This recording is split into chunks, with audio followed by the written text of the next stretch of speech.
Hello students. Today I'm going to teach you how to use the outline function in Noodletools to create your outline for the persuasive essay. So the first thing you want to do is to go up here and click Add, and it's going to give you a topic. Now to start out your paper, the first thing you want to write is your thesis statement. Okay, so I'm going to label it so I remember that this is what I'm trying to convince someone about.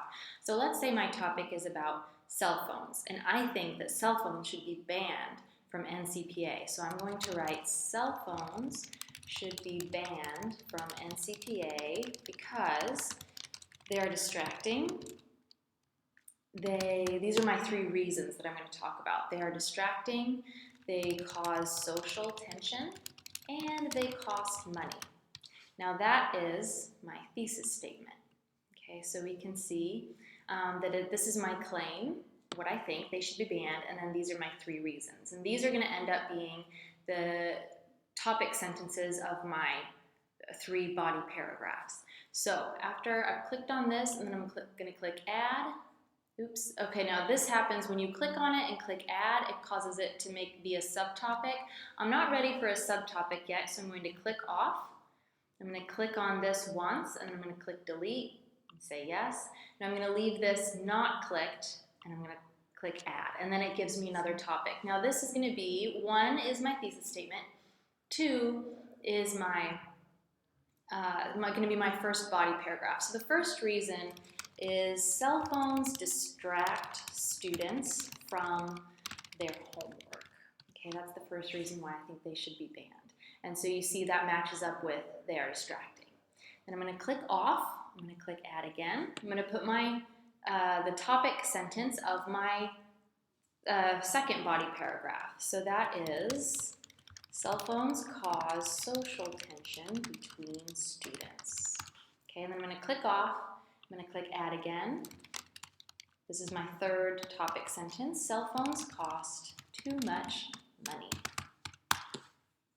And then I'm going to click off, and now I know that I have to have a conclusion paragraph, so I'm just going to write conclusion to remind myself to do that later. Now what I'm going to do, this isn't quite as detailed as it really needs to be, so I'm going to go through and add some details, and I'm going to do it in this way. So I'm going to click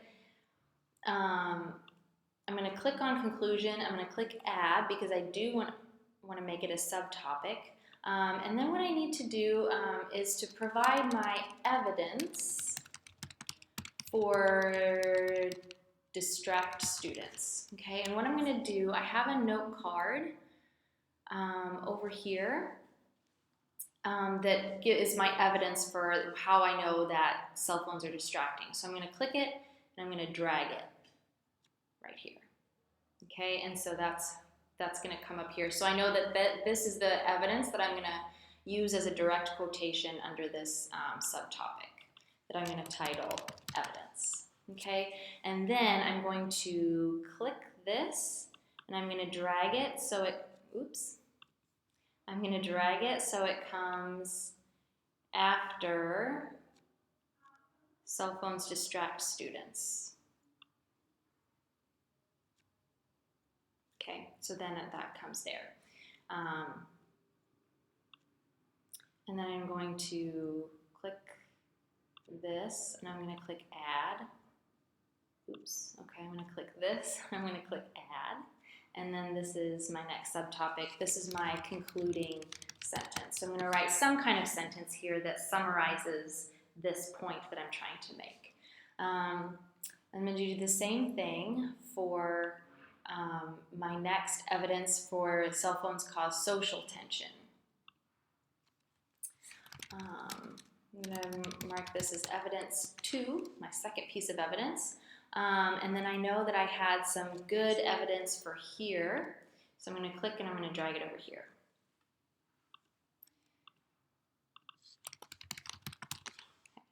And then I'm going to click this and I'm going to put it under this point. Okay, this is my evidence. And then I'm going to do the same thing for this one, evidence 3. About my third point is that cell phones cost too much money. I'm going to drag this over here. Okay, and then I'm going to drag it up. And I'm going to put it, yes, that's where it should be. Okay, so you can just click and drag after you add new things, and they can go here. But now what I need to add is a counter argument. So I'm going to,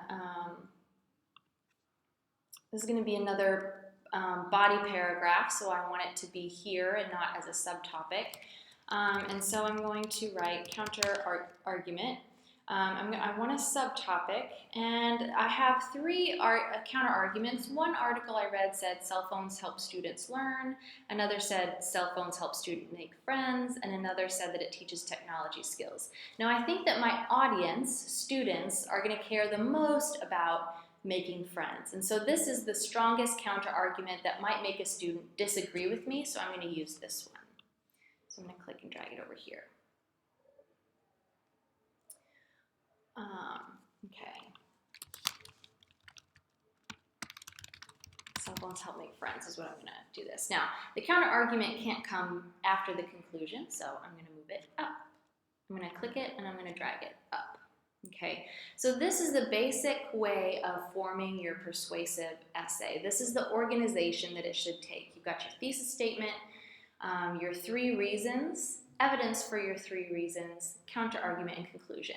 And what I really should do is go back and add concluding sentence after each of these,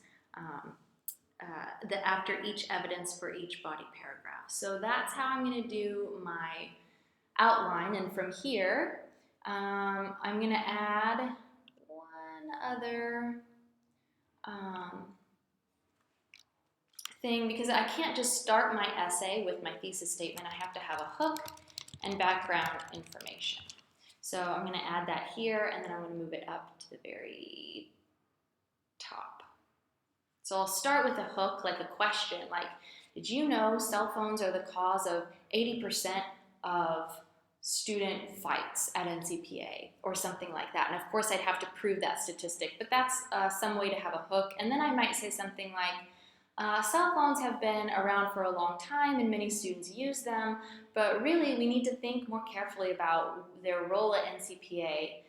They can often cause more problems than they can help solve problems. So that's why I think cell phones should be banned from NCPA, because they're distracting, and all those reasons. So this is what your persuasive paragraph ought to look like.